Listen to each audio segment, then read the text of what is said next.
Estão ouvindo? Estão ouvindo Sim, bem? sim, sim, Tá, professor. Sim, prof. tá. Eu tô como Bruna, tá? Mas eu não sou Bruna. Tá aparecendo como Bruna,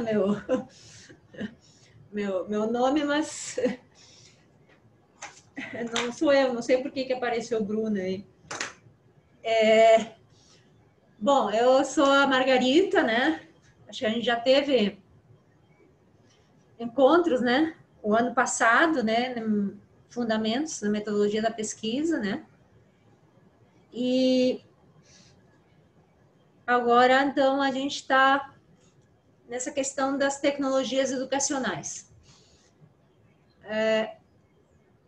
A gente teve uma atividade em abril, né?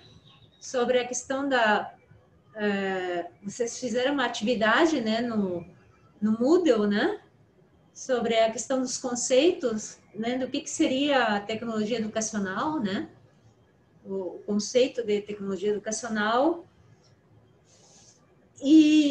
Bom, e hoje a ideia, na verdade, hoje era para ter sido 4 horas, né? Ou, sei lá, 3 horas, né? De aula. E em função dessa história de Zoom e tal, porque tem horários, né? A escola tem horários para uso desse Zoom. Então ficou só, na verdade, quase 1 hora e meia só de aula, né? Então, a ideia que a gente tem hoje era retomar. Essa câmera aqui, assim, eu não consigo ajeitar, tá? Então, estou sempre olhando para o lado, né? Mas, eu estou olhando para vocês, tá? Mas a minha câmera não consegui ajeitar para ficar olhando para frente, né? Mas, enfim. Então, a ideia, assim, eu pensei em fazer uma pequeníssima apresentação conceituando o que seria tecnologias educacionais, né, assim, no sentido de retomar, né, porque foi em abril, né, que foi feito o exercício, né, que teve a aula, e depois, às 2 horas, a gente tem uma convidada que vai apresentar uma pesquisa de uma tecnologia educacional, é a Fernanda Einloft, que é uma enfermeira que fez mestrado, né, foi da turma anterior, né, e que fez uma pesquisa de avaliação de uma tecnologia educacional, tá? Então, às 2 horas, ela vai entrar, né, para participar de nosso encontro. Bom, eu li os textos de vocês, né? E na verdade, assim, me passou a impressão, assim, que a maioria, assim, não conseguiu, assim, construir o conceito de tecnologias. Foi construído parcialmente só, né? Então,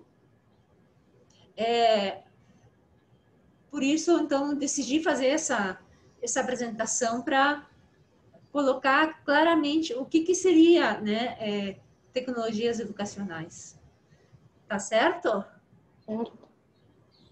Alguma pergunta? Tá, então agora eu vou compartilhar com você, vou passar a apresentação, tá?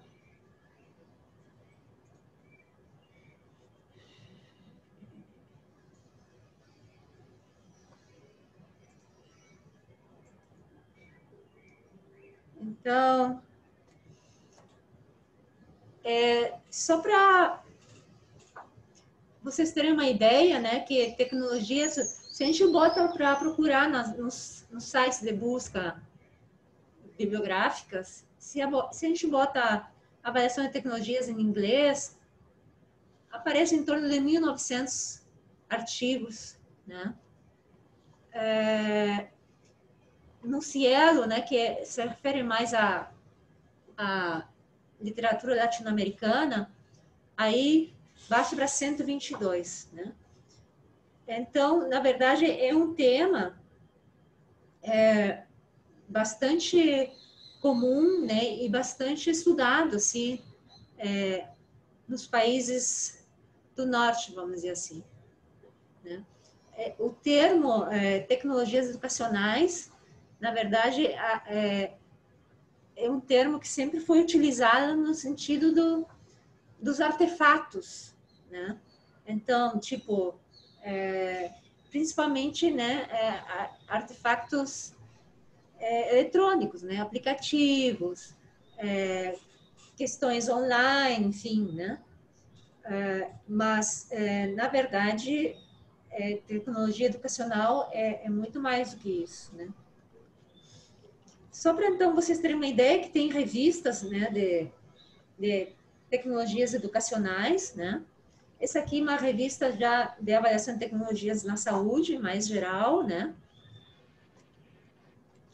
E essa aqui é uma revista específica de avaliação de tecnologias educacionais. É a revista latino-americana de tecnologias educacionais, uma revista espanhola. E o foco dessa revista, na verdade, são todos aqueles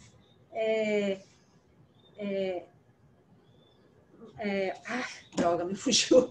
As coisas, tecnologias duras, né? Então, aplicativos, portfólio, todos esses aspectos duros da tecnologia educacional. Mas as tecnologias educacionais, na verdade, e isso eu acho que tem que ficar claro, né? Ela tem 3 componentes. Quando a gente fala em tecnologias educacionais, a gente pode falar em tecnologias educacionais leves, tecnologias educacionais leve-duras e tecnologias educacionais duras, né? Então, é isso que tem que ficar claro, assim, né? Que na maioria das coisas que vocês escreveram, não ficou claro, né? Então, o que seria uma tecnologia educacional leve?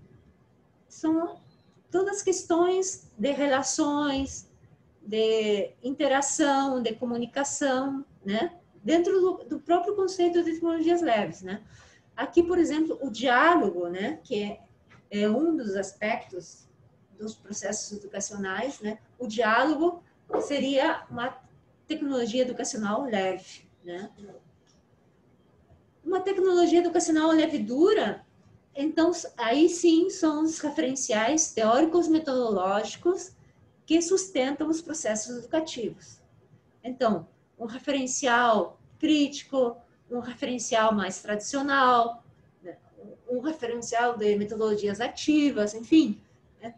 Todos os referenciais teórico-metodológicos dos processos educativos são as tecnologias educacionais leve e duras. Tá? E as tecnologias duras, aí que vem, né, que são os recursos materiais, os materiais educativos, né? Computador, aplicativo, sala de aula, quadro, né? Antigamente, né? Enfim, tudo, né, que se refere a questões materiais e de apoio, né? Ou de mediação, né? Mas que seja uma coisa estruturada, né? O senso comum considera tecnologia educacional esse aspecto aqui, né? A maioria, né, quando a gente fala em tecnologia educacional, o pessoal pensa na tecnologia dura, né? Né? Isso é só um dos componentes, né, da tecnologia educacional, né? Porque mesmo a tecnologia dura tem dentro dela, mesmo a tecnologia dura educacional tem dentro dela tecnologia leve e tecnologia leve dura, né? Porque, por exemplo, um aplicativo, né? ele tem um processo pedagógico, tem um referencial pedagógico, tem um processo comunicacional, relacional dentro dele, né? E claro, é o próprio uma coisa estruturada. Então, é isso que eu gostaria que vocês compreendessem a amplitude, né, do conceito de tecnologia educacional, né? Não é só o recurso material, o recurso que dá apoio ao processo educativo, que é a definição do MEC, né? Não é o recurso informático, né? A tecnologia educacional, ela tem esses 3 componentes e, claro, na avaliação de uma tecnologia educacional, predomina a avaliação de um dos componentes, né? Ficou claro? Hein? Sim. Sim? Prof, o aplicativo, por exemplo, não seria, eu fiquei na dúvida, ele é uma tecnologia leve e dura? O aplicativo é uma tecnologia dura. Mas... Né? O aplicativo em si, né? Por exemplo, o livro didático é uma tecnologia dura, educacional dura. Só que a tecnologia, o livro didático, por exemplo, ela tem inserido dentro dela um referencial teórico-metodológico, então, portanto, tem uma tecnologia leve e dura, e tem também um processo, vamos chamar assim, comunicacional dentro desse... Informações. Né? Isso, né? Então, as tecnologias educacionais são compostas de 3 componentes, mas um predomina, dependendo da tecnologia, predomina, né, o tipo de tecnologia. Por exemplo, se tu vai avaliar um processo educativo a partir do referencial, o aplicativo, por exemplo, para controle da glicemia de um diabético, né? Que é um aplicativo para estimular o autocuidado, né? Então, é uma tecnologia dura, né? Bom, né? Que visa, né, promover o autocuidado. Bom, como é que é feito como é que ele é por dentro, vamos dizer assim, esse aplicativo, né? Como é que ele faz? Ele só determina ordens, né? Não, faça isso, faça aquilo, né? Meça tal hora, né? Bom, esse é um tipo de processo educativo, né? E um tipo de referencial pedagógico que está dentro do aplicativo, né? É normativo, né? Enfim, né? Não é construtivo, né? Só é norma informativo, né? Então, ele tem um tipo de referencial dentro dele, né? É que está tudo interligado, né? Deixa eu ver aqui quem vai ler o próximo.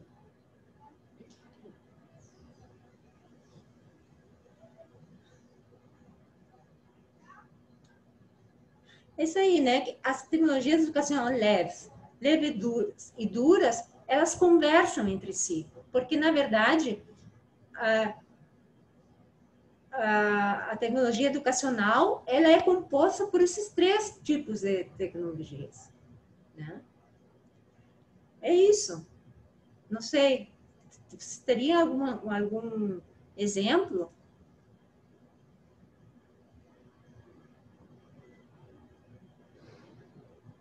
Vocês tinham ficado com essa ideia?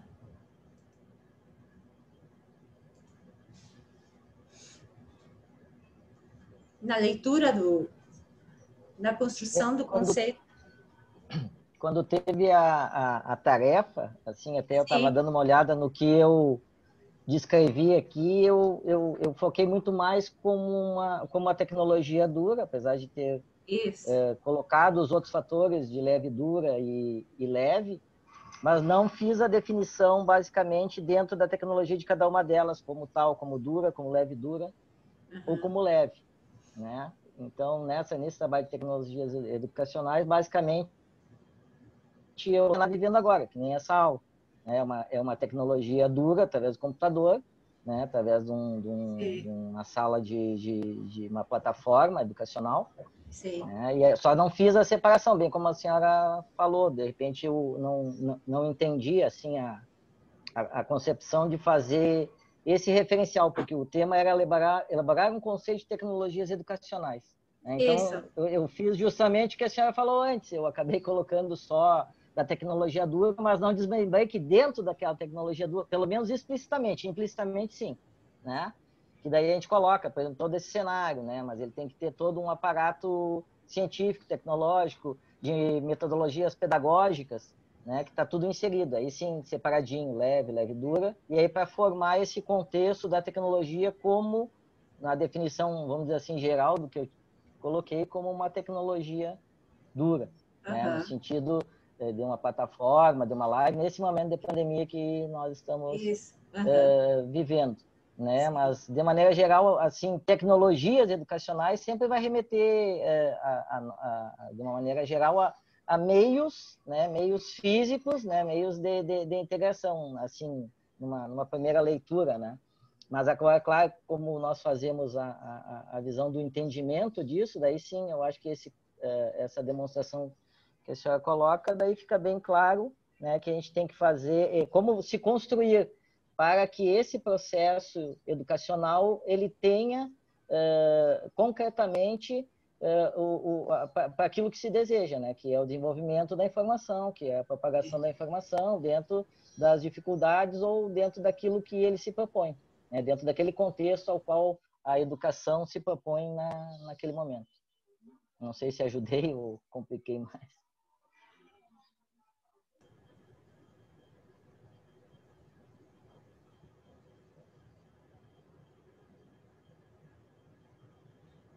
Não, é isso, é assim, ó, porque também a maioria das pesquisas de tecnologias educacionais, né, inclusive tipo, as próprias revistas, né, são focadas na tecnologia dura, né, principalmente, né, em relação a questões informáticas, né? Plataformas, ensino, aplicativos, né? Enfim, é uma coisa assim hegemônica, assim, né? Essa desconstrução desse conceito de tecnologias educacionais, na verdade, é a gente que está fazendo, né? Porque se tu começa a falar em tecnologia educacional, já remete imediatamente para a tecnologia dura, né? Isso tá certo. Mas acontece que o processo educativo, vamos dizer, uma aula, enfim, qualquer processo educativo, seja com profissionais ou com pacientes, usuários, ele é composto, né, de vários aspectos, né? O principal deles é o referencial teórico-metodológico do processo educativo. E isso não é uma tecnologia dura, né? Por isso que então a gente começou a pensar, né? O processo educativo não se resume a uma tecnologia dura, né? Ele tem conceitos, sistematizações, que são aí, né, os referenciais, que é a tecnologia leve e dura, né? E o processo educativo tem principalmente toda a questão relacional, né? E de conversa, de comunicação, de informação, né? E isso não é uma tecnologia dura, né? Então, a partir disso, então, a gente começou a a montar esse conceito de tecnologia educacional, né? Olhando o processo educativo e vendo como é que esse conceito de tecnologia se inseria nessa atividade educativa, né? E a questão é que as tecnologias educacionais duras têm que ter coerência com o processo educativo como um todo, né? Elas têm que estar interligadas, né? Não pode ser, eu faço uma plataforma completamente informativa, normativa, enfim, e estou tendo uma atividade educativa onde eu exijo que as pessoas conversem, troquem opiniões e tal, né? Então, tem que ter uma coerência, né? Entre... Professora? Sim, fala. Eu estava lhe ouvindo agora e peguei o texto que eu escrevi, né, para atividade, assim, e eu concordo, eu tive bastante dificuldade para escrever, justamente por isso, assim, acho que o momento que tu pede para construir um conceito, né, para quem não está estudando exatamente isso, assim, para tu construir um conceito é algo super complexo, né, tu precisa buscar um monte de referência e tal, e eu acabei já encontrando os conceitos prontos, assim, né, então ficaria quase uma forma de copiar, né, aquilo que já tinha sido produzido. Então eu tentei fazer e acabei escrevendo muito mais como uma reflexão sobre as coisas, né, e o quanto é difícil isso, assim.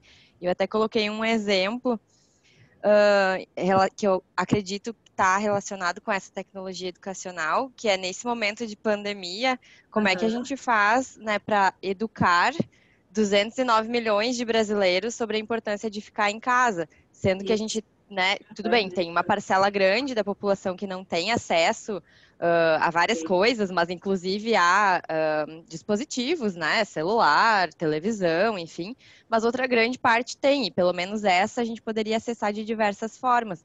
E bom, acho que se fez de uma forma muito fragmentada, acho que não foi um movimento, né, quem sabe, do governo, por exemplo, né, de fazer esse trabalho forte, assim, educacional com a população, mas igual se tivesse sido, né, porque é isso, bom, se tem uma ideia, se sabe muito bem o que se quer, né, o que se quer informar nesse momento, as questões clínicas, o que precisa para prevenir, mas de que forma a gente chega nessas pessoas, né, o que sensibiliza essas pessoas, eu acho que aí vem a parte da tecnologia leve, né, de tu pensar estratégias e de tu pensar como apresentar aquela informação para que pessoas de diferentes camadas sociais, de diferentes estados, né? O Brasil é um país imenso, assim, que isso, que elas compreendam e que a gente siga num objetivo comum que era, por exemplo, né? Um dos objetivos, ficar em casa para se proteger do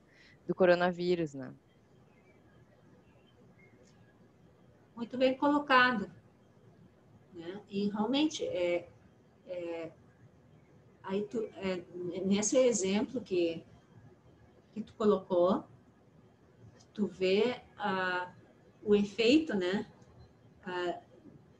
desastroso, né, quando não tem coerência, né, entre aquilo que tu quer colocar, né, por exemplo, ficar em casa, né, de um jeito, né, e ao mesmo tempo tem uma outra mensagem educacional oposta, né? Então não tem nenhuma coerência no conteúdo e na forma, no processo, né? Então aquilo ali não é um desastre, né? Então essa coerência, né? Tem que ter uma coerência no tema, no assunto, né? Tem que ter uma coerência no como é que vai ser feito isso, né? Então no referencial, né? E uma coerência apenas na questão dura, assim, no caso, as mensagens, né, que se tinha, né? Então, não existindo coerência, o resultado não tem resultado, assim, entendeu? Porque não é possível, né? Só queria... A Fernanda A Fernanda Ailof, tu tá aí? Tô aqui, Marta. Ah, tá. Hoje eu não tô te vendo. Deixa eu ver onde é que tu tá. Tô aqui, ó. Onde? Deve estar com os quadradinhos pequenininhos aí, vai passando pro lado que aparece. Bom, é assim, gente, a Fernanda, vocês estão vendo ela? Ali, ó, Fernanda. Oi, Fernanda. Tudo bem? A Fernanda, então, é a nossa convidada, né? Para falar sobre uma pesquisa de avaliação de tecnologias educacionais. E então a gente vai ter que interromper a nossa conversa e, na verdade, vai continuar com a apresentação da Fernanda, porque ela tem um horário, né, para sair, né? Então, a gente então vai dar a palavra para a Fernanda começar a sua apresentação e, enfim, participar desse encontro aí. Tá, Fernanda? Tá bem. Primeiro eu queria agradecer, né, Marga, a oportunidade e dizer que é um prazer estar voltando, né? Eu fiz o meu mestrado aí no GHC, né? Sou do GHC, então eu tenho muito carinho, assim, muito respeito pela construção e pelo crescimento que esse curso vem tendo, né? E formando pessoas com a qualidade que a gente sabe que forma, com referências tão legais. Então, dizer que é muito importante, é um prazer enorme estar aqui hoje falando, né? Eu vou falar um pouco da minha pesquisa do mestrado, né? E aí eu acho que a gente pode ir fazendo uma conversa e a ideia é que a gente possa ir trocando ideias, né? Marga, tem como me colocar? Deixa eu ver se eu consigo compartilhar aqui. Tem como me habilitar aí como co-organizador ou organizadora? Só para eu fazer a apresentação. Tem só um pouquinho aqui, sim. É que tem uma outra Fernanda que não sei se é... Deixa eu ver. Como é teu nome? É Fernanda... Fernanda só? O meu tá só Fernanda. Tem a Fernanda Londeiro aí também. Mas o meu tá como Fernanda só. Tá. Então tá. Tá. Vou te mandar como co-host. Isso. Tá. Deixa eu ver aqui se vai.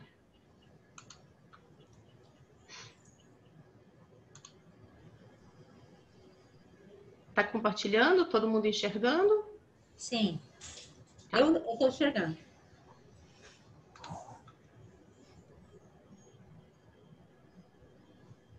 Vou só esperar abrir aqui. Bom, a ideia hoje é trazer um pouco o que foi a minha pesquisa no mestrado, porque ela é uma tecnologia educacional, né? Então, por isso ela está nesse conteúdo aí junto com a Marga. A Marga foi minha co-orientadora nessa pesquisa, a gente fez um trabalho muito legal junto, envolveu várias pessoas, eu tive, né, a contribuição e pude compartilhar esse trabalho com muitos colegas, assim, então foi bem importante esse trabalho, essa construção que foi bem coletiva, né? Então, né, a minha pesquisa foi o Grupo de Gestão Autônoma da Medicação na Atenção Primária à Saúde, uma tecnologia para o empoderamento de pessoas com diabetes mellitus tipo 2. Vou diminuir aquela janelinha aqui. Bom, a escolha para o trabalho com diabéticos tipo 2 tendo em vista mesmo a prevalência, né? A gente tem aí uma prevalência de 90% a 95% de pacientes com diabetes tipo 2, então a intervenção educativa tinha esse público como um público de interesse. O que a gente fez, né? O que é a tecnologia GAN? A estratégia GAN, como ela é chamada, né, que é Gestão Autônoma da Medicação, ela foi pensada lá no Canadá em 1993, né, e ela tinha a intenção de resgatar a participação dos usuários da saúde mental nas decisões sobre o uso da medicação, né. Em 2001, eles elaboraram um guia, e esse guia era um guia pessoal que era fornecido para cada usuário, né, com os transtornos mentais mais graves, e que esse guia ele era trabalhado em encontros presenciais, né? Bom, então a gente tinha essa estratégia construída e pensada lá para a realidade canadense. Em 2009, 2010, teve uma pesquisa multicêntrica aqui no Brasil, né, que envolveu universidades no Rio, em Campinas e em Novo Hamburgo. E então esse grupo de pesquisas pegou esse guia GAN construído canadense lá em Quebec, traduziu esse guia e adaptou esse guia para a realidade brasileira, né? Praticamente tudo do guia GAN original foi mantido nessa tradução e nessa adaptação. Tinha apenas uma diferença, que nesse guia canadense, além do paciente participar, definindo, pensando e tomando decisões em relação ao uso ou não da medicação, inclusive se poderia o paciente pensar em suspender o uso, no Brasil foi tirado essa parte, né, em que o paciente tomava a decisão de parar de usar o medicamento. Tá? Essa parte do guia não foi incluída.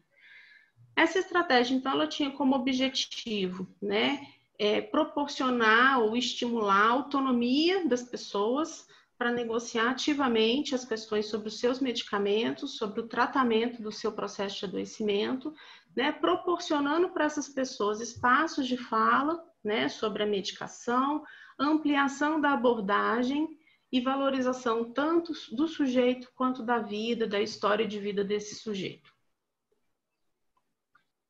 Esse é o guia canadense original, né? E essas são as versões brasileiras, porque uma é o guia da gestão autônoma da medicação, que foi traduzido, e esse é um guia do moderador, que é um material que esse grupo de pesquisa construiu para facilitar a moderação por quem fosse fazer uso do guia. No nosso caso, o que a gente fez, né? A gente pegou esse guia, né, pensado, todo estruturado para a saúde mental, e fez uma adaptação para as pessoas com diabetes, né? Então, a nossa intenção foi usar a estratégia que já era construída, né, e aplicar num grupo, né, de pessoas com diabetes e avaliar se isso funcionava ou não, se ela era aplicável, se ela produzia empoderamento e melhorava a capacidade de autocuidado das pessoas. Então, em 2015, a gente fez um projeto piloto lá na unidade Costa e Silva, que era a unidade que eu estava até então, né, numa primeira versão, num trabalho com 2 residentes. Depois a gente fez uma segunda versão em 2016, que foi quando eu entrei no mestrado, né?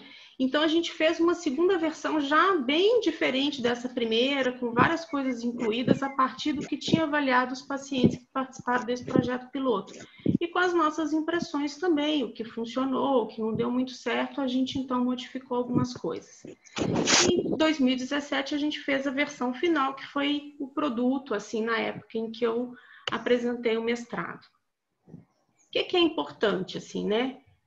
Tudo que era possível pensar, né, que existia naquele guia GAN original, que pudesse ser aplicado em pessoas com diabetes, foi mantido. Então, a originalidade do guia, ela foi toda mantida desde que fosse possível pensar em pessoas com diabetes.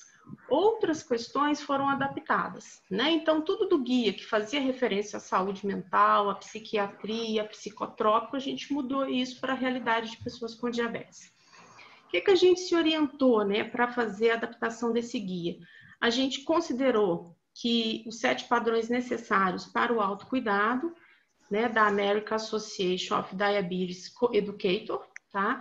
E esses 7 pontos, eles entram distribuídos durante o guia, né? Então, incorporação de atividade física no estilo de vida, a incorporação do manejo nutricional, que delícia de brincar. A monitorização e interpretação da glicemia e de outros parâmetros e o uso destes para a tomada de decisões, o uso seguro da medicação, a prevenção, detecção e tratamento tanto de complicações agudas quanto das complicações crônicas e o desenvolvimento de estratégias personalizadas, né, para acessar problemas aí psicossociais. Esses 7 padrões foi o que a gente considerou para fazer a adaptação do guia. Então, a gente construiu essa ideia aqui do guia, né, da gestão autônoma da medicação, adaptado para o cuidado de pessoas com diabetes mellitus tipo 2. Bom, vou fazer brevemente, só para vocês entenderem o que é a ideia do guia, né? Esse é o sumário do guia original. O guia original ele é dividido em 2 partes e ele conta com 6 passos, né? Que o usuário ele vai construindo o seu conhecimento e a sua participação nesse processo de decisão ao longo desses passos, com participação coletiva, com discussões, com construção mesmo de conteúdos, de conhecimento em relação às questões inerentes ao seu processo de adoecimento, compartilhando com outras pessoas. Então, o que a gente fez? A gente pegou esse sumário, reconstruiu o sumário junto com o guia, e aí a gente teve como resultado, a gente tirou as 2 partes, a gente fez uma sequência com 7 passos, né? Então, só vou falar aqui para vocês o que é a ideia, para vocês perceberem que o guia ele propõe uma questão mesmo para além só do adoecimento, de lidar com a doença, né? Mas sim de um reconhecimento das pessoas enquanto sujeitos, né? Sujeitos de desejos, sujeitos inseridos numa cultura, num contexto, com relações familiares, relações afetivas, né? De amigos, relações com serviços, toda uma rede construída. Então, no primeiro passo, a gente tem conhecendo um pouco sobre você, e aí aqui a gente desloca um pouco o foco na doença e faz um foco maior nas pessoas, né? Quem elas são, as suas histórias, as suas relações. Observando a si mesmo, no segundo passo, o seu dia a dia e sua saúde. Então, a saúde, né? A questão do adoecimento, ele entra um pouquinho depois. Terceiro passo, conversando sobre os medicamentos. No quarto passo, as nossas relações afetivas, redes de apoio, autonomia, o que eu preciso para viver, a minha rede de apoio, nas horas difíceis com quem eu posso contar, quem são as pessoas que estão à minha volta e os direitos dos pacientes. No quinto passo, a gente tem as mudanças de estilo de vida, aí a gente conversa o que é estilo de vida, as questões alimentares, que é no guia todo, sempre vem aparecendo em algum momento, né, e nas conversas, e depois pensando e escolhendo as mudanças no meu estilo de vida.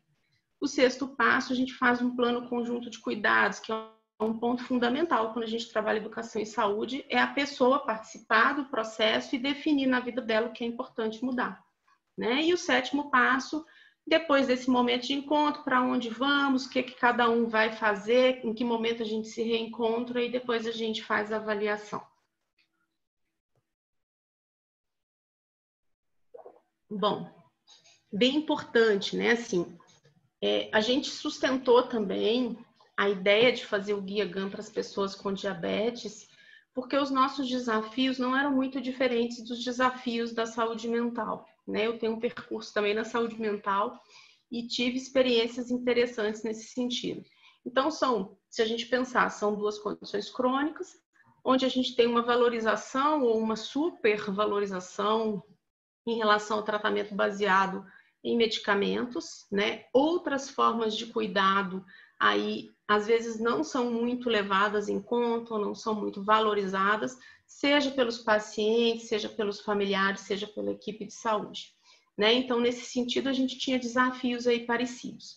E como princípios, né? O que a gente considera e que está na referência do GAN? O direito à informação, o direito a aceitar ou recusar os tratamentos, né? E a participação das pessoas nas decisões sobre o seu adoecimento, seu tratamento, é o ponto central.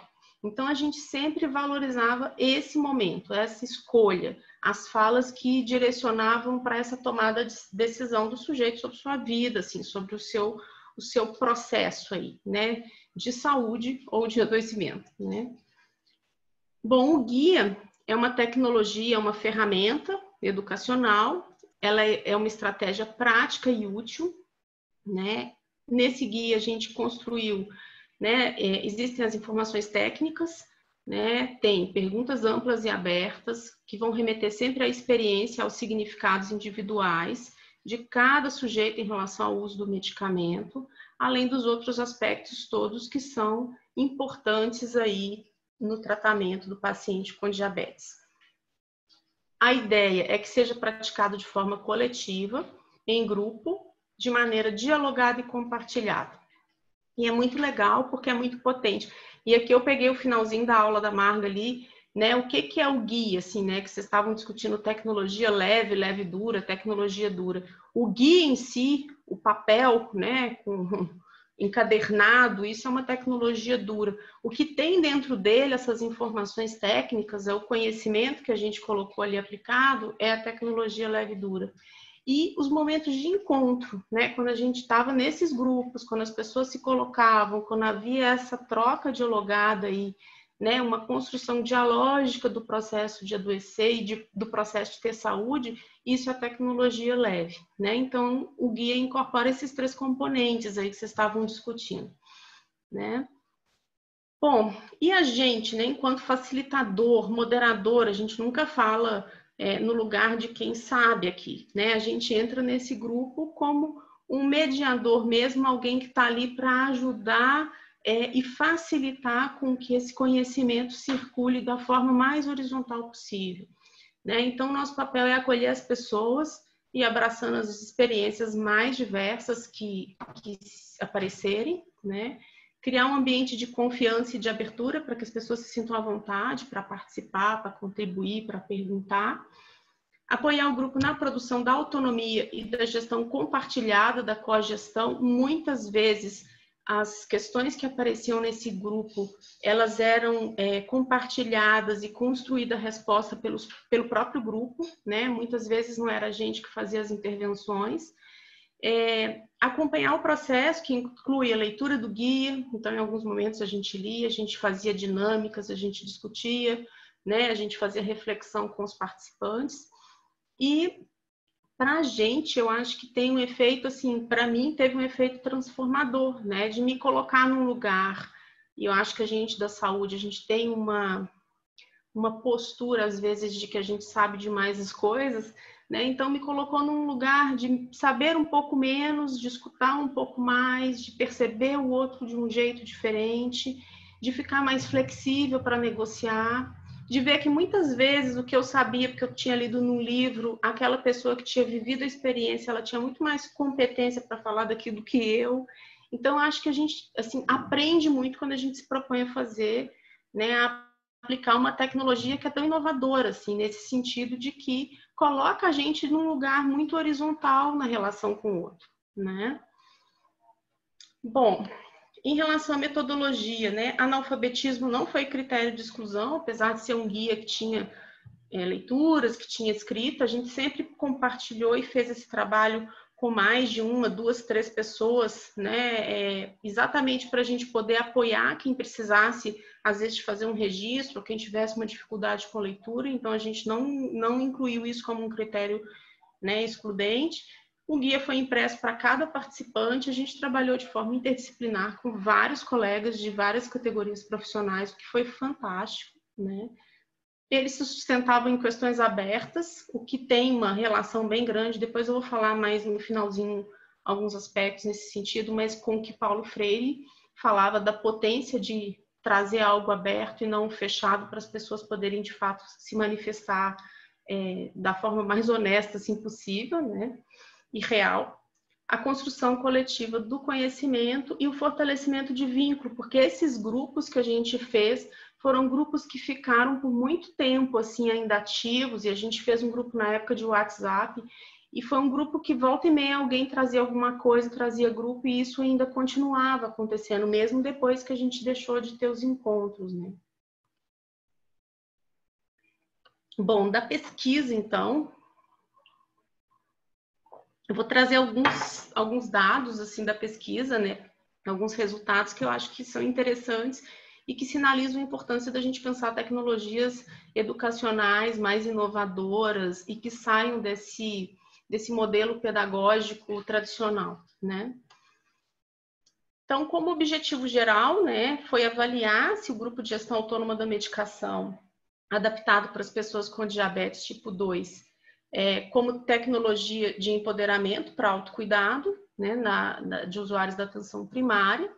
A gente traçou um perfil desses usuários, considerando aspectos sociofamiliares e demográficos, A gente avaliou, né, a efetividade desses grupos no controle clínico do diabetes.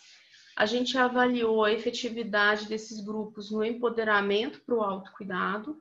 E a gente fez uma relação entre esse perfil com o empoderamento, com base também nos referenciais teóricos que a gente tinha na literatura, né? Então, o GANI, ele é uma tecnologia educacional que promove encontro, que possibilita uma ação mais criativa nos modos, né, nos processos de ensino-aprendizagem na saúde, estimula o empoderamento e fortalece o autocuidado em saúde. A gente, então, fez um recorte do projeto de pesquisa, avaliação da efetividade de grupos de gestão autônoma do medicamento para a promoção do autocuidado, automonitoramento e adesão terapêutica das pessoas com hipertensão arterial e diabetes mellitus tipo 2. Então, a gente fez um recorte dessa pesquisa, fizemos um estudo, um delineamento quantitativo, foi uma pesquisa quase experimental. Aí eu vou fazer um parênteses, né, para a gente que está em processos de construção de projetos e de ideias aí para a gente executar. A nossa ideia inicial era fazer um ensaio clínico randomizado. E a gente randomizou milhares de vezes e a gente não conseguiu o N suficiente. Para terem ideia, né, a gente fez um total de 136 convites e somente 28 pessoas aceitaram, né? Então, a gente viveu uma dificuldade aí em atingir o N que a gente precisava, então a gente acabou mudando mesmo o desenho da pesquisa, o que não diminuiu o seu resultado, que a gente queria saber dela, mas certamente se a gente tivesse tido um N mais expressivo e tivesse hierarquicamente um estudo às vezes superior, seria mais interessante. Mas, de toda forma, foi um estudo que foi bem legal. O que aconteceu que esses convites, né, foram feitos tantos convites e poucas pessoas aceitaram? O GAN, ele tem um tempo, né? Ele é um processo de construção mesmo para as pessoas que participam dele. Então, as pessoas precisavam ter tempo para encontrar conosco, né? Então, a gente fazia encontros ali. A pessoa tinha que ter disponibilidade para fazer 6 encontros de 1h30, fazer 6 encontros de 2 horas ou 8 encontros de 1h30. Então, isso para as pessoas ficou difícil, a gente fazia um encontro por semana, né? Então, a maioria das pessoas, e eu não coloquei isso como resultado depois, mas eu fiz uma tabela, porque eu liguei para todas as pessoas convidando, assim, a maioria das recusas foi porque as pessoas trabalhavam e perguntavam, dá para ser de noite, dá para ser no sábado, né? E aí, na verdade, a dificuldade mesmo foi do ponto de vista de liberação das pessoas, né, para estar presente em atividades tão frequentes.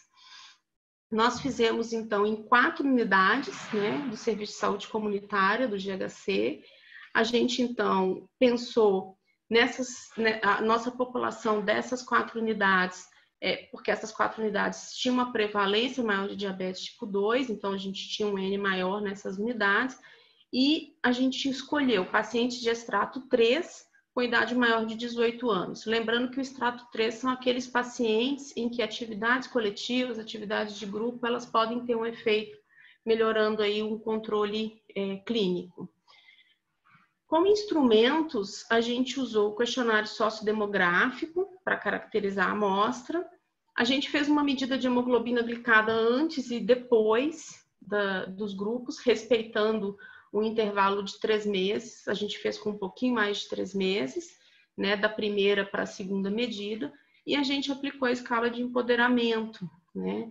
Essa escala é uma escala validada mundialmente, a gente aplicou a versão completa dessa escala, ela tem uma versão pequena, né, uma versão reduzida, mas a gente aplicou ela inteira, né, completa, porque a gente queria avaliar as 3 subescalas que compõem essa escala de empoderamento, que é a gestão dos aspectos psicossociais da diabetes, a insatisfação e prontidão para a mudança e a capacidade de estabelecer e alcançar metas no diabetes. Então, esses 3 aspectos foram avaliados e também o conjunto, o somatório global da escala. Essa é a escala, era uma escala bem grande, né? É uma escala com 28 questões, tipo Likert, né, que vai de totalmente de acordo até discordo totalmente, e aí a gente aplicou essa escala antes e depois também da participação nesses grupos. Bom, análise sociodemográfica foi uma análise descritiva simples, né? A gente usou Shapiro-Wilk para avaliar a normalidade das variáveis. A gente usou o programa SPSS e teste T-Student para fazer a avaliação dos resultados. E para algumas variáveis a gente fez o cálculo de delta para considerar o antes e depois da escala de empoderamento para o diabetes. Como resultado, né, eu sinalizei alguns que eu acho que são mais interessantes, né? A gente teve um público maior participando desses grupos de mulheres, né? A gente teve um número expressivo de idosos, né? 81% dos nossos grupos, mas isso está em conformidade com a característica do diabetes tipo 2, com a questão das transições demográficas, do envelhecimento populacional, né? Então, está de acordo com a literatura. 96% dos nossos pacientes que participaram sabiam ler e escrever, apenas uma pessoa precisou de ajuda nos grupos, né? Um aspecto que é bem interessante, que a literatura também traz como potente para o cuidado do diabetes, é quando a pessoa mora com alguém e quando mais alguém da casa tem diabetes, né? Então, morando com alguém, a gente tinha 74% das pessoas, e morando com alguém que também tinha diabetes, a gente tinha 25%. Tem esse estudo Quanti-Quali brasileiro, que é bem interessante, porque ele fala exatamente isso. Quando a gente mora sozinho, a gente tem uma chance de se cuidar menos, né? E no caso do diabetes, quando a gente mora com alguém que também tem a doença, o cuidado compartilhado ele fica mais fácil e é mais potente, que as pessoas consigam se organizar para fazer o autocuidado, né? Em relação aqui à escala, né, a pontuação que a gente teve aí de resultados, quando a gente fez o cálculo do delta, igual eu falei do antes e depois, o que a gente teve de resultado, né, de valores?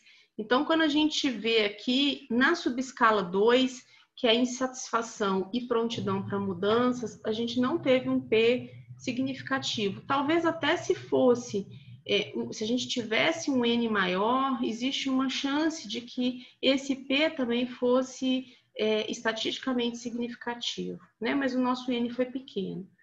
Na subescala 1 e na 3, a subescala 1 é a gestão dos aspectos psicossociais para o diabetes, né? E a subescala 3 aqui é aquela que fala da capacidade de estabelecer metas para mudança, né? A gente teve um P menor do que 0,05, a gente teve um resultado global dessa escala também menor do que 0,05, que é significativamente relevante estatisticamente, né?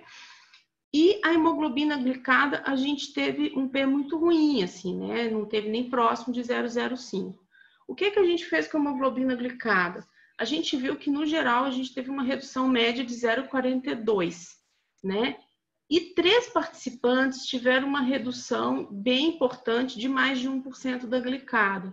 Teve um participante que ele começou o grupo, ele tinha uma glicada de 11,2%, e ele, na segunda medida que a gente fez, ele estava com 7,1 de glicada, né? Então, ele teve uma queda muito significativa.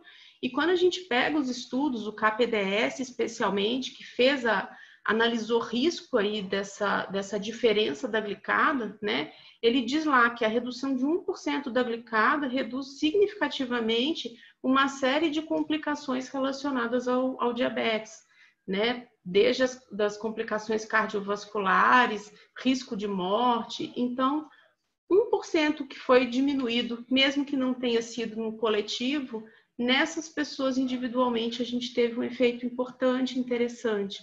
E essas pessoas que mudaram, elas relataram muito a importância da associação desse resultado com a participação nos grupos, né? Então, era muito legal porque em momentos depois que a gente fez um encontro subsequente, depois que a gente fez a sequência dos grupos, para ver como é que as pessoas estavam e se estavam conseguindo fazer os seus segmentos, assim, esses relatos foram bem interessantes, né? E bem importantes para as outras pessoas escutarem também. Então, esses foram os resultados que a gente já chegou, né, com a pesquisa. Foi uma pesquisa que foi, assim, deu muito prazer em fazer, foi bem trabalhosa, bem difícil, apesar de não ter tido o N que a gente queria, mas foi muito prazeroso, assim, no final da pesquisa, a gente conseguir pensar coisas, ver resultados interessantes, rever o modo como a gente fazia a educação em saúde, pensar o GAN até para outras possibilidades. Às vezes eu não usava o GAN todo, mas eu usava fragmentos dele que são aplicáveis assim, em várias circunstâncias, em vários contextos. E aí, o que eu acho que é legal, assim, né? Só para trazer para vocês as minhas reflexões em relação à construção de tecnologias educacionais aí, né? De onde partir? Eu acho que a gente ainda tem uma carência muito grande dessa articulação dos dois campos, né? Ensino e saúde. Eu acho que eles ainda estão muito distantes, né? Não acho que estejam dissociados, mas eu acho que tem ainda uma distância e que a gente tem que tentar fazer essa aproximação, né? Trazer para o campo da saúde alguns conhecimentos do campo da educação. E agora eu estou na GEP, na Gerência de Ensino e Pesquisa, tenho trabalhado muito com educação e trabalho com educação de adultos, né? E tenho lido bastante, refletido muito e sempre penso no GAN também nesse sentido, né? Tem uma pesquisa que foi feita que é muito interessante, que diz que 15 minutos, e isso vale inclusive para a gente aqui, né? Que 15 minutos depois que a gente começa uma aula, as pessoas começam a não prestar mais atenção, né?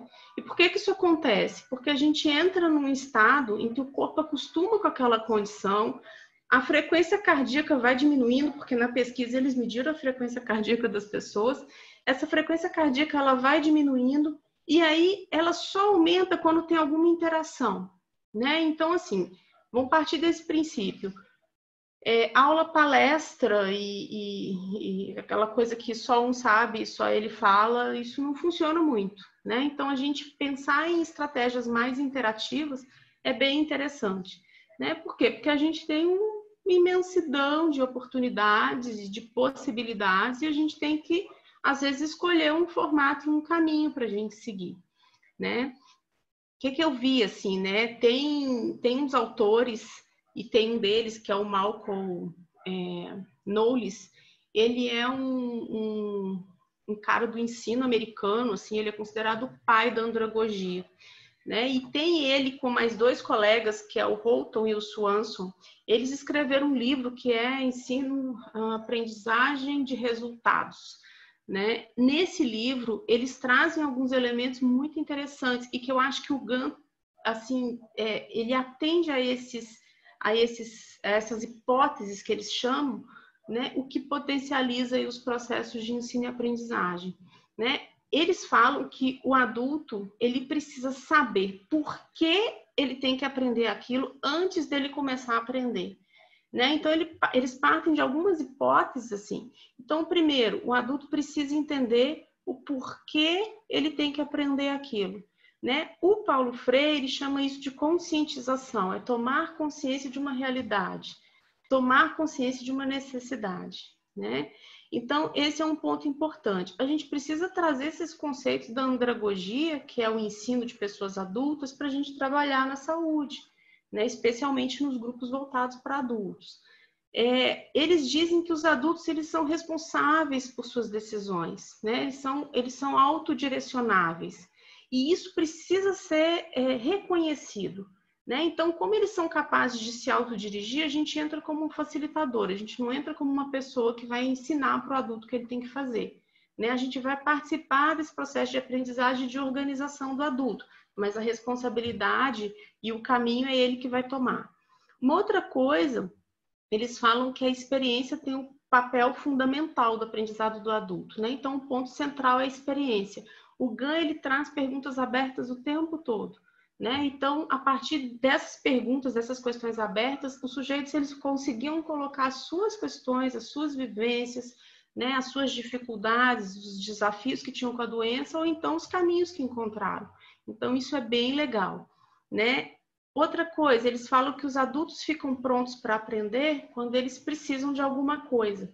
Então, a gente precisa fazer com que esses processos que a gente propõe, eles façam sentido para a pessoa, né? Eles tenham,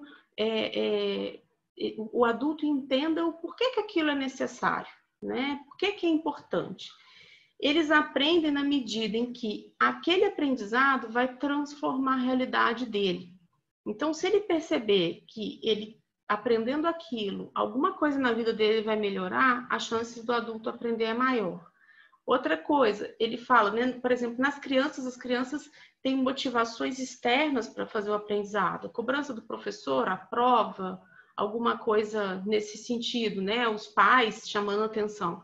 O adulto não, as motivações elas são internas, elas têm relação com melhoria da qualidade de vida, com satisfação pessoal, com autoestima, né? Então, assim, pensando nesse sentido, né, que a gente tem possibilidades assim diferentes e que isso tudo a gente já tem lá no campo da saúde, a gente só precisa fazer uso disso que já está lá, a gente só tem que se abrir para fazer de um jeito diferente, né? Eu acho que esse é um ponto de partida, que são os conhecimentos e os pressupostos andragógicos para a gente fazer o trabalho com tecnologias educacionais. E um outro é o VARC, que eu tenho lido bastante, porque as pessoas têm jeitos diferentes de aprender, né? Então, as pessoas têm diferentes estilos de aprendizagem. Esses diferentes estilos de aprendizagem, eles contam muito quando a gente faz uma proposta de uma tecnologia que às vezes não vai de encontro com o jeito como a pessoa aprende melhor, né? Então, VARC é um acrônimo para visual, auditivo, escritor, tomador de notas ou sinestésico, né? Então, esse acrônimo eu acho que ajuda a gente também a pensar como a gente vai construir as tecnologias. No GAN, eu lembro, a gente fez uma parte que era de cuidado com os pés e eu fiz uma escrita enorme, assim. E eram 3 páginas de orientação, tinha tudo que um paciente precisava saber sobre orientações de pé, né, cuidados com o pé. E fiz colorido, bem bonitinho, assim, bem legal, até visualmente estava legal. Só que aí uma paciente virou para mim e falou assim, nossa, isso aqui tá tão bonitinho, né? Olha só, tudo tão escritinho. Ela falou, mas eu não enxergo nada. Eu falei, poxa vida, né? Nós estamos com os pacientes diabéticos, com retinopatia diabética, tudo sem enxergar, e eu fazendo esse troço gigante aqui com essa letra miúda, né? E aí eu fiz um que era tipo um infográfico. E aí uma paciente chegou para mim e falou assim, eu achei muito legal, mas eu sinto falta de mais coisa escrita, né? Então é isso, assim, as pessoas têm jeitos diferentes de aprender, de entender. Então a gente tem que ter recursos e tecnologias educacionais também diferentes, né? E aí, só para finalizar, tem uma autora que chama Elizabeth Teixeira, eles têm uma rede de pesquisa em tecnologias educacionais, chama RET, né? E ela diz que para a gente construir uma tecnologia educacional, ela encontrou 3 características assim, importantes, né? A primeira é que essa tecnologia educacional ela tem que ser construída com base em evidência científica e em evidência popular, né? Então, é o que a gente sabe, o que está escrito na ciência, os nossos estudos, da melhor qualidade que a gente tiver, mas também com conhecimento das pessoas e o que quem convive com aquele problema está dizendo sobre aquilo.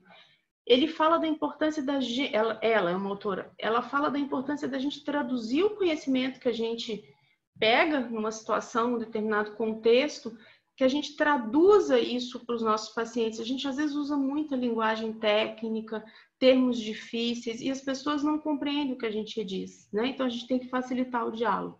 E aí um último ponto que eu acho que é fundamental assim, para a gente pensar é o construir com. Ela fala que quando a gente vai propor a construção de uma tecnologia educacional, a gente tem que convidar o público-alvo para construir junto com a gente essa tecnologia, porque essa tecnologia é para eles, né? Então, ela fala isso, assim, que é a importância de construir junto com quem é o maior interessado nesse produto, né?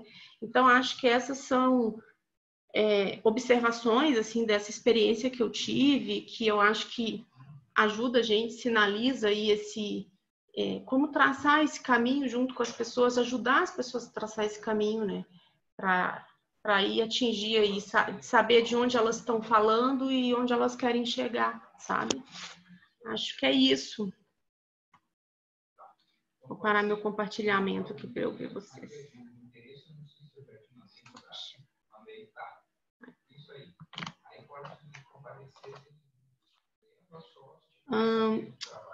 Assim, eu falei bastante, né?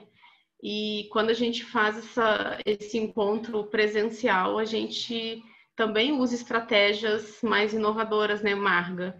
Mas a distância, assim, a gente achou mais difícil de fazer como eu fiz das outras vezes.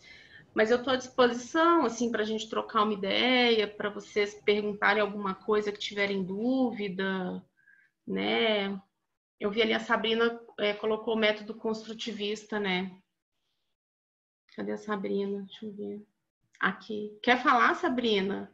Não, é que o que tu falou lembrou bastante do... É que eu li bastante sobre a questão do ensino, né, construtivista, e fala bem sobre isso, sobre a questão que tu tem que pegar algum ponto central que a pessoa tem interesse, né, e tentar facilitar, assim, com que ela desenvolva o conhecimento naquela área. Porque quando a gente dá todas as informações, assim, de bandeja, as pessoas não conseguem absorver aquilo, porque elas não criaram o conhecimento, né. Então, isso é bem interessante. Eu tive um outro curso que eu fiz que era baseado no método construtivista, né, assim, e realmente, assim, eu tive a impressão que eu consegui aprender muito, assim, tipo assim, foi muito surpreendente, eu nunca tinha sido exposta a esse tipo de técnica de ensino, né, e a outra coisa que eu achei também meio... que também dá para fazer paralelo, assim, que você estava falando sobre a questão da relação de construir um entendimento junto com o paciente, né? Sobre que ele precisa participar do que está sendo, além de tu explicar para ele de uma forma que ele entenda, ele tem que participar das decisões. Isso eu também estava vendo eu estava estudando sobre relação médico-paciente, e daí ele categorizava uns 5 tipos de relação, e a que o autor considerava mais benéfica, assim, para ambos lados, era esse tipo de relação, né? Que o paciente entendesse o que estava acontecendo e participasse da sua decisão. Não sei, chamou bastante atenção, que fez bastante sentido com as outras áreas, né? E é bem interessante esses tempos agora com essa coisa do do teleatendimento, da teleconsulta. Eu estava lendo um material de uma enfermeira inglesa. Ela tem um livro que ensina como fazer, né, a abordagem à distância. E ela fala muito isso. A forma como a gente pergunta muda muito a forma como a gente constrói a relação com as pessoas. E isso, por exemplo, é muito comum, assim, e no consultório eu já fiz e já não deu muito certo, e depois também, quando a gente vai aprendendo, a gente vai mudando o jeito de fazer e funciona um pouco melhor, né? Mas isso, assim, da gente perguntar para o paciente que ele entendeu, né? Então, às vezes você pergunta, a pessoa fica super ofendida, como assim, tá pensando o quê? Óbvio que eu entendi isso. Às vezes entendeu mesmo, né? Mas tem uma forma que, aí ela sugere isso, que no telefone, quando a gente está fazendo essa abordagem, ela chama CLN, eu acho. Depois eu posso até passar para a Marga, quem tiver interesse. Mas, assim, ela fala que você coloca em você o ponto central. Então, ela fala assim, ao invés de você falar com o paciente, você entendeu o que eu falei? Aí ela sugere, né? Assim, olha, eu posso não ter sido clara. Você pode dizer se o que eu falei ficou claro? Você pode repetir? Então, ela usa estratégias, assim, que eu acho que são bem interessantes, que vale para consulta presencial, para uma abordagem grupal, para uma sala de aula, né? Vale para qualquer espaço, sabe? Então, é bem legal isso. E a gente tem uma tendência a reproduzir o jeito como a gente sempre aprendeu. A gente aprendeu com aula expositiva, com PowerPoint, é assim que a gente aprendeu na escola, né? E aí a gente tende a reproduzir isso também, por exemplo, em grupos de educação e saúde, né? A gente tende a reproduzir isso em grupos de formação de pessoas, né? E é muito difícil a gente descolar dessa pedagogia tradicional, que é essa mais transmissiva, o Paulo Freire chama de educação bancária, né? Então, é muito difícil a gente fazer descolar, até porque quando a gente se propõe a trabalhar no modo mais construtivista, ou quando a gente pensa numa abordagem mais de educação libertária, né? Não interessa assim, a modalidade aí que a gente está escolhendo, a gente também se coloca num lugar muito vulnerável, sabe? Eu vejo isso, a gente, enquanto quem sabe as coisas, né? Se colocar num lugar que você não sabe o que vai acontecer, assim, né? Tudo é uma surpresa, né? Então, acho que também é um exercício para a gente aprender a fazer diferente, né? O nome do meu trabalho é sobre consulta de enfermagem, me interessa bastante. Priscila, tá? Priscila, eu vou te passar. Eu acho que ela chama... Ah, tá. Deixa eu ver aqui, que eu tenho o livro, ele não está aqui perto de mim agora. Peraí que eu vou... Ela faz uma abordagem bem legal, sabe? Acho que vale a pena dar uma olhada. É Né? daquele das artes médicas? É aquele vermelho e azul. É. Isso mesmo. A Patrícia deve saber qual é. É CLN, eu acho. Eu esqueci o nome dela. É bem bom esse livro, né? É muito legal. Eu li ele no final de semana. Deixa eu ver aqui. Tô tentando ver se eu acho ela aqui. Mas eu acho que é sim. Tá, eu passo depois para a Marga direitinho. Você também tem, né, Marga? Tem. E aí compartilha com a Priscila. É aquele que tem é uma capa meio vermelha, né? Isso. Não estou me lembrando da autora agora. Ela tem uma enfermeira, eu acho, na capa, assim, né? Sim. Fernanda? Diga. Eu tive contato com essa metodologia. Eu conheci há muitos anos atrás, quando o pessoal do Estado estava tentando fazer na saúde mental, né? Até quem mostrou na época, eu tive a oportunidade de conversar com a Marília, que era eu não lembro qual era a formação dela, mas ela estava no grupo de pesquisa do método, né? E era uma coisa um pouco assustadora, assim, ainda mais pensando na perspectiva da saúde mental, né? Aquilo não... Assim, ela contava, eu achava tudo muito interessante, incrível, assim, da experiência dela, mas não fazia muito sentido. Aí agora te ouvindo contar a experiência com crônicos, que daí é muito... Eu sou enfermeira também, né? E é muito mais próximo da minha prática, assim, né? Das coisas que eu, enfim, estudo, tenho contato. Faz tanto sentido, assim, né? E fica tão mais fácil de entender a proposta e, consequentemente, os resultados, assim, né? Quando tu fala dessa coisa que o adulto precisa entender o porquê que ele tem que aprender aquilo, assim, né? E aí tu vê o resultado de um paciente com uma glicada de 11 para 7, assim, é isso, né? Provavelmente ele se deu conta, né? E vai saber quanto tempo já não se estava trabalhando com ele nesse sentido, né? De alcançar esses tipos de resultado. Né? Acho que é indiscutível a qualidade do método. Talvez não seja para todo mundo, né? Certamente não é. Mas para uma parcela grande da população vai ser muito interessante, né? Parabéns pelo trabalho. Ai, obrigada. E eu te conheço, Laura. Você deu aula para... Eu fiz o curso de especialização de estomoterapia agora. Então, daquela atividade do telesaúde, eu já te liguei na atenção primária para tirar dúvidas. Ah, que legal. Coisa boa, da gente se conhece o rosto, né? Porque não é só a voz. Pois é. Mas assim, ó, isso é bem interessante, né? Porque eu acho que é o impacto que a gente faz e a transformação que a gente consegue facilitar na vida das pessoas, né? Eu acho que a gente, às vezes, eu não sei, até uma certa arrogância, acho que do profissional de saúde achar que ele transforma a vida. Não, ele não transforma a vida de ninguém, assim. A gente pode facilitar processos e essa transformação ela é muito subjetiva, né? Então ela tem que partir das pessoas assim envolvidas. E eu acho que isso é muito legal. E a gente tem muitos colegas que trabalham nesse sentido e que têm essa sensibilidade, né? Mas, assim, a gente tem que estar se revisitando o tempo todo, né? E quando a gente fala de crônico, imagina, para a gente tomar um remédio aí uma semana, a gente tem que ficar pondo no celular para lembrar, senão a gente esquece. Imagina você ter que conviver com aquilo a vida inteira, né? Então, acho que a gente tem que ter uma percepção diferente. E o GAN, assim, ó, é fantástico. Eu não tive a experiência do GAN, apesar de ter tido um percurso bem grande na saúde mental, eu não tive experiência de vivenciar o GAN na saúde mental. Né? Não sei como seria, assim, como ele acontecia. Os relatos na literatura são muito positivos, são muito interessantes. Mas, assim, com o paciente diabético, foi muito legal. Foi muito legal mesmo, assim. Foi uma experiência gratificante fazer, né?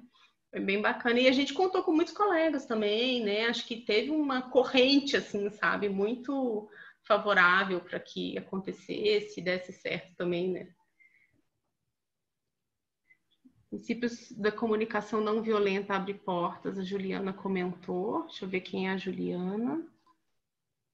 Ali. É bom a gente ver a carinha da pessoa, né?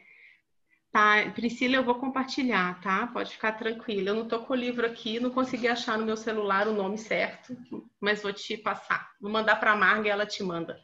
Vale a pena ter o livro. Eu queria só comentar, Fernanda,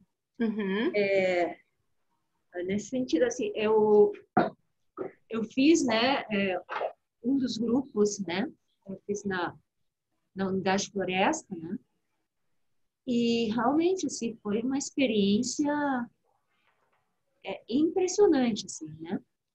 Eu, assim, ao longo da minha vida profissional, já fiz um monte de grupos, né, e a princípio, sempre achando, assim, né, da forma mais dialógica possível, enfim, né, e essa metodologia GAN é muito interessante, assim, né? No sentido de que o guia, né? Ele é todo feito de perguntas, né? Perguntas abertas, né? É um caderninho, vamos dizer assim, né? Tipo um diário, né? Onde cada encontro, né? Tá na forma de perguntas abertas, né? Então, e as perguntas, por exemplo, num dos encontros era o que é ser diabético, né? Uma das perguntas, né? De início do encontro. O que é ser diabético para você? Aí, o que vinha da resposta? Eu não sou diabética, eu estou diabética. Eu não sou diabética, eu sou a Maria, né? Que está diabética. Então, assim vinha espontaneamente, né? E aí todo mundo começava a discutir essa questão, né? De ser reduzido né? Como os profissionais de saúde, né? Os serviços reduzem a Dona Maria, o seu João, né? A diabético, né? O senhor é diabético, né? Né? E eles acham isso horrível, né? Se negam, né, a serem reconhecidos como diabéticos, né? Então isso foi o primeiro impacto, assim, né? Que acho que é uma a pergunta do primeiro encontro, né? O que é ser diabético? Então, a partir dali começa uma discussão, uma conversa em outro patamar, né? Eu não sou diabético, eu sou fulano, eu sou não sei o que, e tenho diabetes ou estou diabético. Então, só isso aí já é uma diferença, né, da construção, né, do diabetes, né, e do manejo, né, e da coisa da autonomia, né, que é impressionante, né? E isso acontece no primeiro encontro, né? E são 8, né? Então, há uma possibilidade de desconstrução, né, e construção, né, de práticas e conceitos que o guia, né, que essa tecnologia propicia, né? Então, é muito impressionante, assim. E também é muito impressionante a questão das pessoas não terem informação, né? Não terem informação sobre a sua doença, né? Que também, por exemplo, as pessoas não sabiam o que era a hemoglobina glicase. Não tem a mínima ideia, né? O que significa, por que é pedido, nada, né? E é uma coisa fundamental, né? Um exame fundamental no acompanhamento de diabetes. Então, além assim, de coisas assim, críticas, de conscientização e tal, tinham coisas muito simples, né? De informação que as pessoas não sabiam, que não entendiam, anos diabéticos, e que, através desse processo educativo GAN, foram possível resgatar. Então, é bem impressionante. Assim. E um aspecto que chamou atenção, que foi muito legal num dos grupos, eu fiz um grupo no Leopoldina, que não era a minha unidade original, assim, e essa coisa de estimular um sentimento cidadão nas pessoas, eu lembro que a gente discutiu, na época era a PEC 241, né, apareceu como é que ia ficar a questão dos medicamentos, isso apareceu no grupo, alguém falou e alguém começou a discutir, alguém explicou como que funcionava o projeto de emenda constitucional, como é que isso era construído, e o troço virou uma discussão política, assim, super legal. Tinha gente que não fazia ideia do que estava sendo falado e que aprendeu coisas ali, né? E foi muito interessante num dos grupos que isso eu achei, assim, muito sensível, que foi um dos grupos no Leopoldina também, uma pessoa era uma idosa sozinha, né? E aí, quando a gente vai trabalhar a questão da rede de apoio, a pessoa monta uma agenda com as referências para ela, né? Então, quem são as pessoas à sua volta, com quem você pode contar, quais serviços podem contar. E a pessoa ela escreve dentro de um círculo as pessoas mais próximas, os serviços mais próximos, esse círculo vai, né? Os círculos vão ficando mais distantes, então quem está mais próximo é mais distante da pessoa. E depois ela escreve na agenda se ela precisar fazer contato com alguém, para quem que ela liga, né? Assim, e fazendo a pessoa refletir sobre sua rede de apoio, rede de contato mesmo. E essa paciente, ela colocou a unidade de saúde e colocou a Ecosalva nos círculos. E quando foi fazer a agenda de as pessoas que ela procurava, quando ela precisava, ela colocou Ecosalva e pôs o telefone da Ecosalva. Isso criou uma comoção no grupo, assim, afetiva mesmo. E aí um paciente, era um grupo que tinham 2 homens participando, um paciente falou comigo assim, mas ela não pode contar só com esse serviço. Isso tá errado, ela não tem assim, isso criou um mal-estar, sabe? Ela ter colocado que ela podia contar só com a Ecosalva. E aí esse paciente falou assim, põe meu número aí na sua agenda. Se a senhora precisar de alguma coisa, a senhora então agora vai ligar para mim. Só se for uma coisa muito grave, você liga para a ambulância. Outras coisas, pode me ligar que eu te ajudo. E isso, gente, ela saiu de lá com a agenda dela cheia de nomes, sabe? E assim, né, eu fiquei encantada com isso, porque eu falei assim, gente, olha, assim, como que mobilizou as pessoas, sabe? Assim, de um sentimento humanitário, assim, afetivo. Eu fiquei encantada, assim, toda vez, eu tinha esquecido de falar isso, eu sempre falo desse episódio, assim, porque para mim foi muito marcante. Eu saí de lá, eu fiquei encantada, assim, pensando nisso, gente, olha a potência disso, né, assim, que coisa linda, assim, se essa pesquisa não der em nada, para mim esse dia valeu, sabe? Eu achei muito legal mesmo, assim, fiquei muito satisfeita nesse dia, sabe? Então, acho que é isso, a gente vai encontrando potencialidades, né, e fazendo uso dela, assim, a gente repetiu o GAN, na unidade de Conceição a gente já fez outros grupos GAN lá também, a Lu, que foi a minha orientadora, manteve, né? Então, acho que é isso, né? A gente vai aprendendo e vai compartilhando, vai aprendendo com outras pessoas também. Deixa eu ver aqui.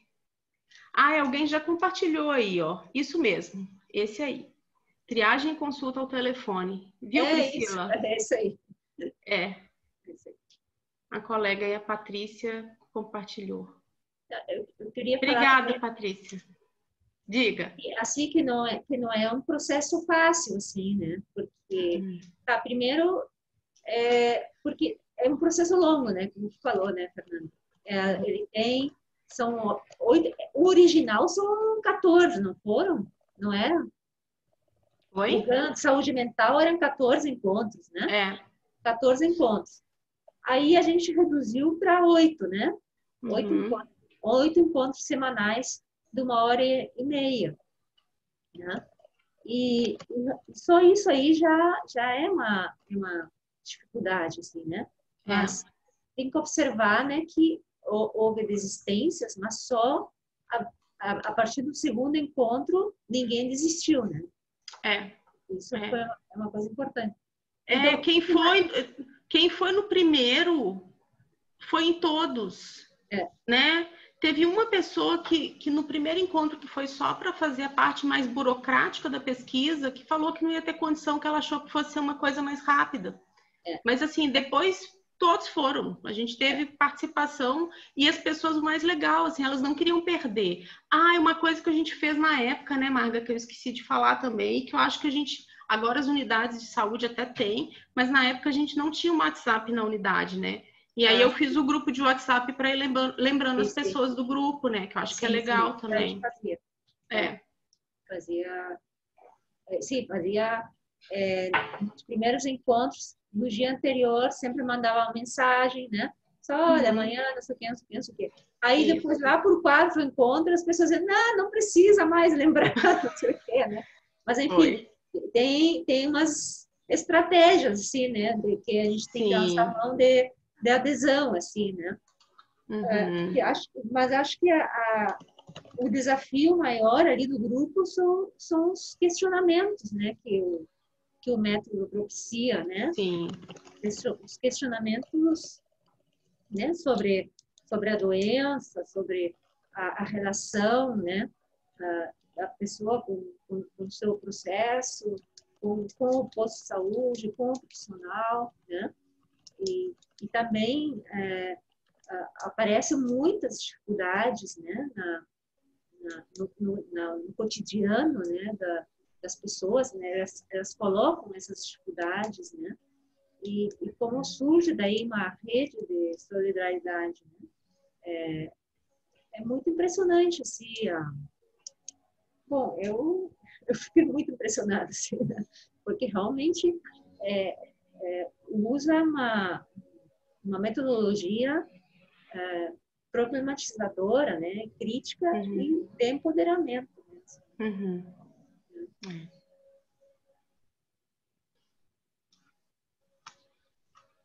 Mais alguma dúvida? Alguém quer fazer um contraponto, às vezes falar de uma experiência?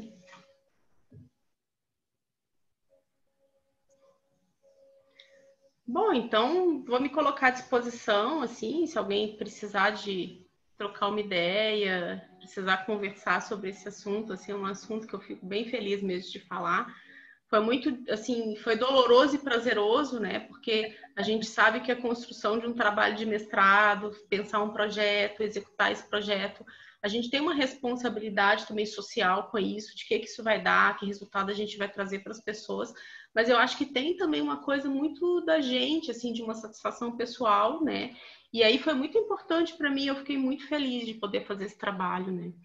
E desejo aí para vocês que vocês tenham um bom percurso aí no mestrado, né? E que consigam desenvolver os projetos da forma que desejarem. E se não conseguirem da forma que pensaram originalmente, acho que a gente também tem que entender que as realidades são duras, às vezes a gente precisa adaptar, isso faz parte, né?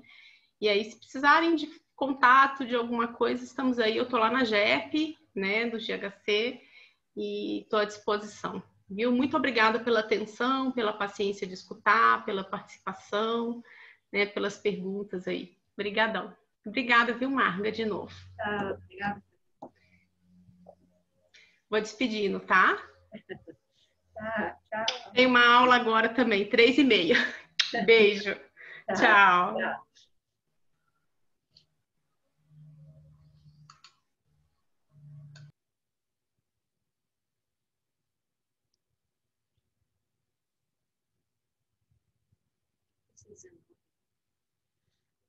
Então tá, gente.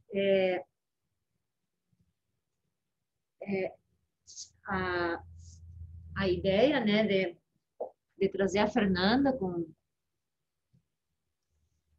sua experiência e a sua pesquisa era justamente para vocês, né, vivenciarem, observarem, né, a questão de uma avaliação de uma tecnologia educacional, né? E então agora, na verdade, teria um roteiro para vocês responderem sobre a apresentação que ela fez, né? Eu botei isso aí no Moodle, tá? Inclusive tinha botado para que amanhã, né? Amanhã a gente tem também carga horária, né? Que é online, né? Então, eu botei no Moodle 2 atividades, né? Uma delas seria a apresentação, responderem uma série de perguntas em relação a essa pesquisa que foi apresentada, né? Então, não sei se vocês querem começar a fazer isso agora, ou porque nós vamos até às 13h30, né? Ou então... E dá tempo em 20 minutos, prof? Acho que não. Peraí. Eu posso apresentar aqui o roteiro, né? Uhum. Para vocês terem uma ideia. Aqui.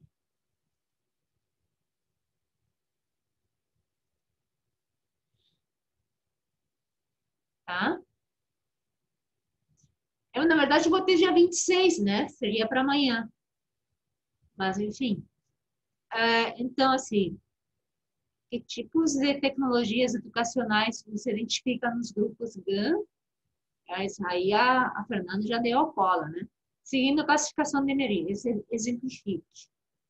Quais as dificuldades e possibilidades que você percebe na tecnologia GAN? E que tipo de avaliação foi realizada? Que outro tipo de avaliação poderia ter sido feita, né, em relação a essa metodologia? Acho que é isso. São essas três Que perguntas. tipo de avaliação foi realizada? Sim, né, porque é a avaliação da tecnologia GAN, né? Né? Ela fez um tipo de avaliação. O desfecho? Não, ela fez um estudo quase experimental, né? Uhum. Né? Uma avaliação quantitativa, fez um estudo quase experimental. Poderia ter sido feito um outro tipo, como é que poderia ter sido feito outro tipo de avaliação? Essa é a minha pergunta.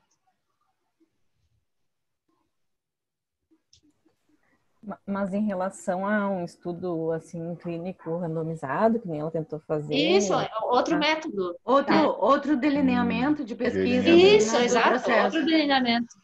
Né? Claro. Seria possível fazer outro delineamento, né? Claro. Uhum. Um quali, um outro tipo de estudo quant, enfim. Tá? Tá certo?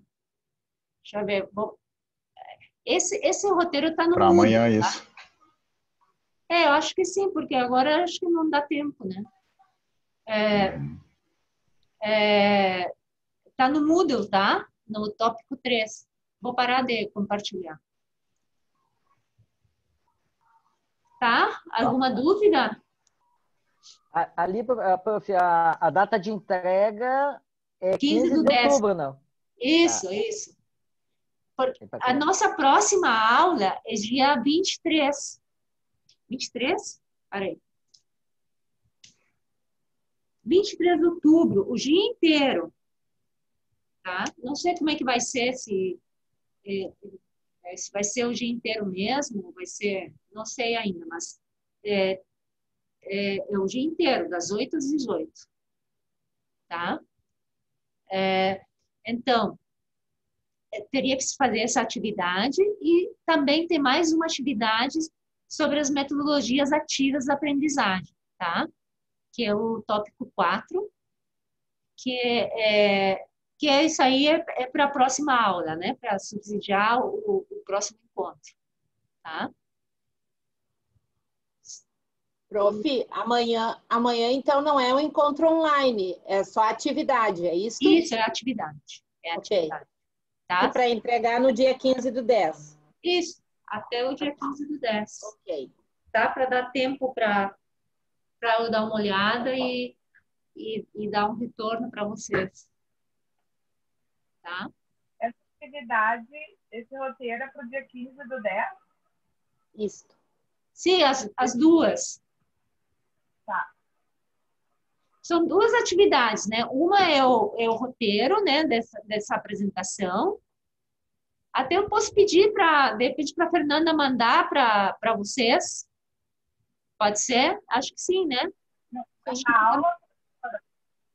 Hã? a Fernanda manda aula? A apresentação. Perfeito, ótimo. É, né? E aí... Ótimo, isso aí. Ajuda bastante. Isso, ajuda. Tá, eu vou pedir para ela, já vou pedir para ela, não, já peço para ela, tá? Então, essa é uma atividade. A outra atividade é sobre as metodologias ativas, tá?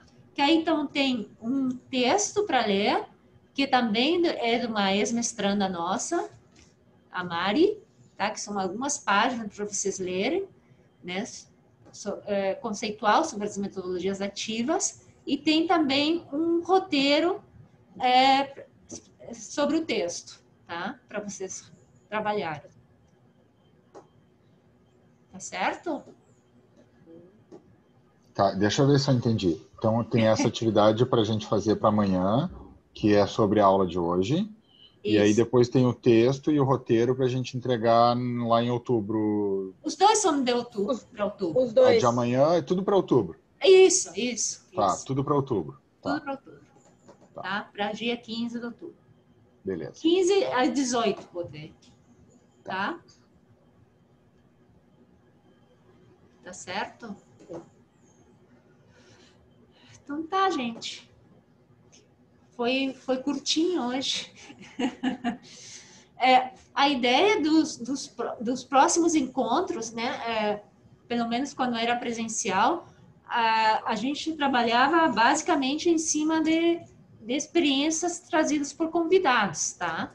Então, provavelmente vai ter, né, principalmente ex-mestrandos, né, que trazem suas pesquisas de avaliação de tecnologias educacionais, tá? Então, provavelmente na aula que vem também a gente vai ter um momento onde a gente vai trabalhar as metodologias ativas, vocês vão ter que fazer um exercício, né?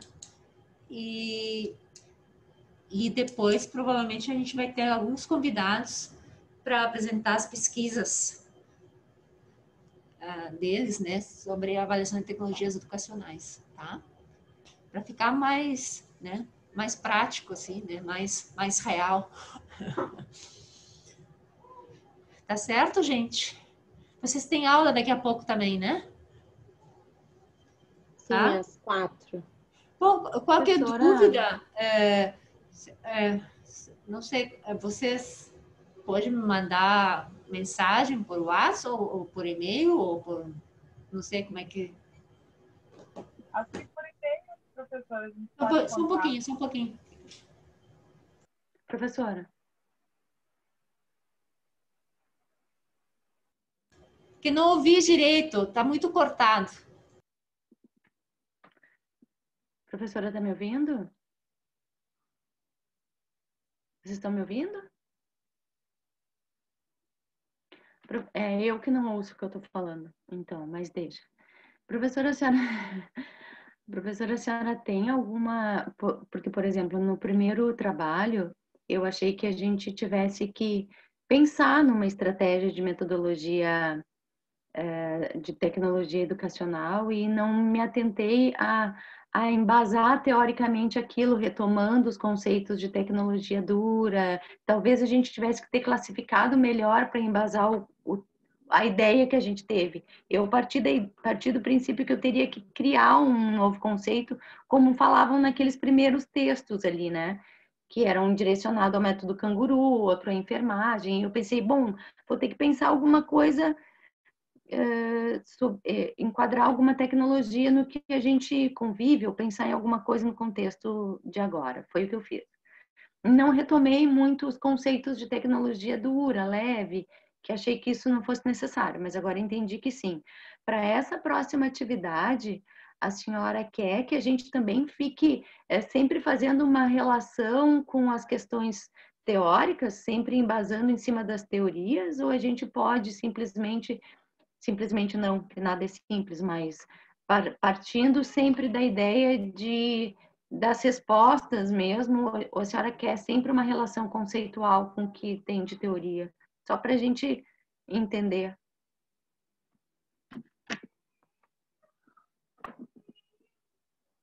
Eu não estou ouvindo nada.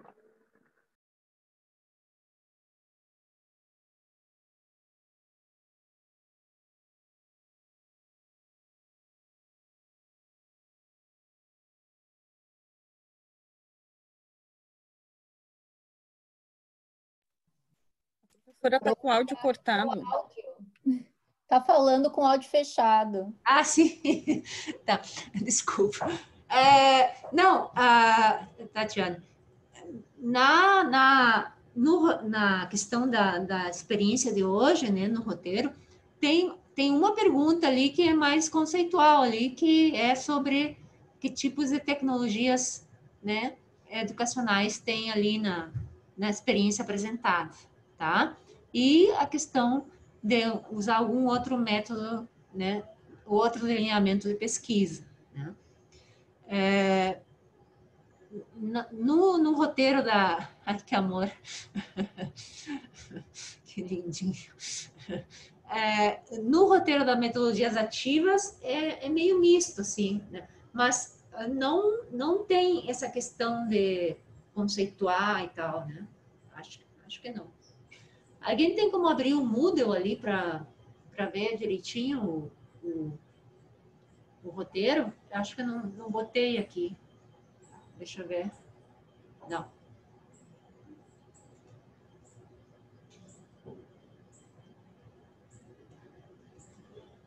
Alguém consegue abrir o Moodle ou não?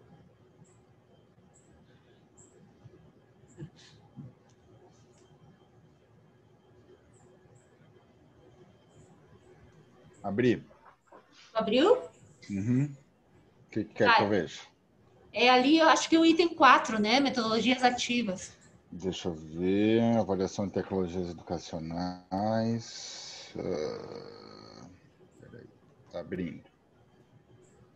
Ih, saiu. Fiquei muito tempo com ele. Tem que entrar de novo. O meu tá aberto. Vai lá. Ali tem 2 documentos, dissertação, Mari, e Isso. roteiro para texto. O roteiro. Porque, sabe, abre o roteiro ali e lê para nós, só para...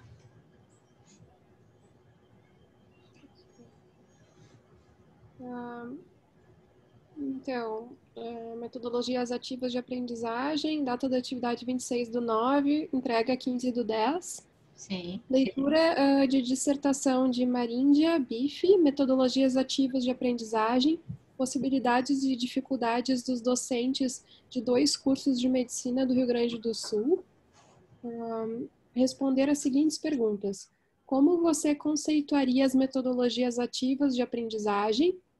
Quais seriam as diferenças entre metodologia ativa de aprendizagem e dinâmicas ativas de aprendizagem? Exemplifique.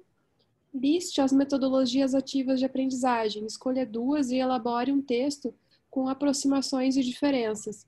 Se necessário, faça pesquisa bibliográfica sobre o tema. Depois, na sua atividade profissional atual, você utiliza tecnologias educacionais ativas de aprendizagem ou dinâmicas ativas? Se sim, cite algumas, se não, por quê?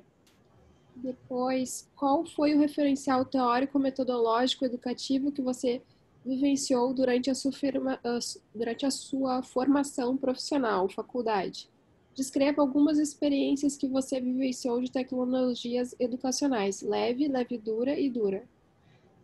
Ai, tá difícil, né? É bastante coisa. Bom, é isso. Mas tá tudo no texto. O texto tá bem claro, né? Querem cortar uma pergunta?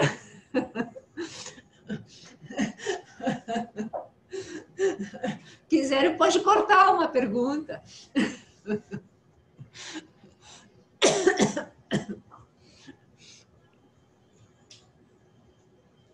É bastante coisa, né? Eu meio que acho que exagerei, mas enfim.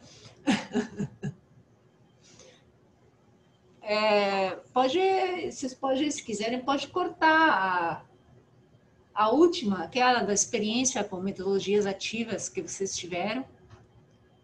Ou talvez o... Hã?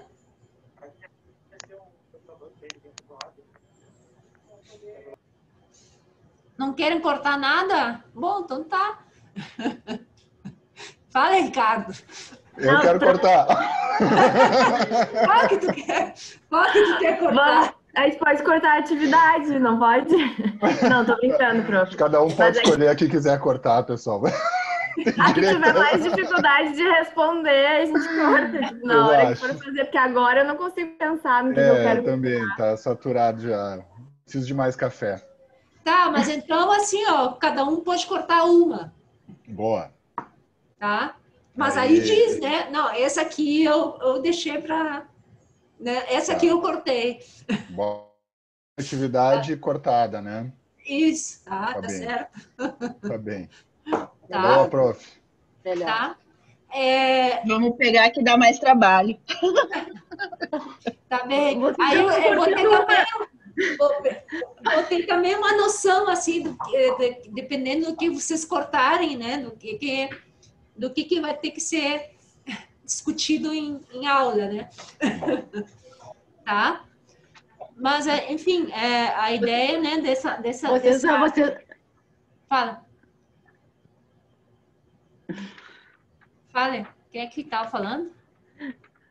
Não, o pessoal já está cortando uma atividade, não é uma questão da atividade. Já estão escolhendo qual das atividades vão fazer. Uma questão, não atividade. Né? Até porque são 4 horas, né, que vocês têm. Tati, não precisava lembrar a prof disso, Tati.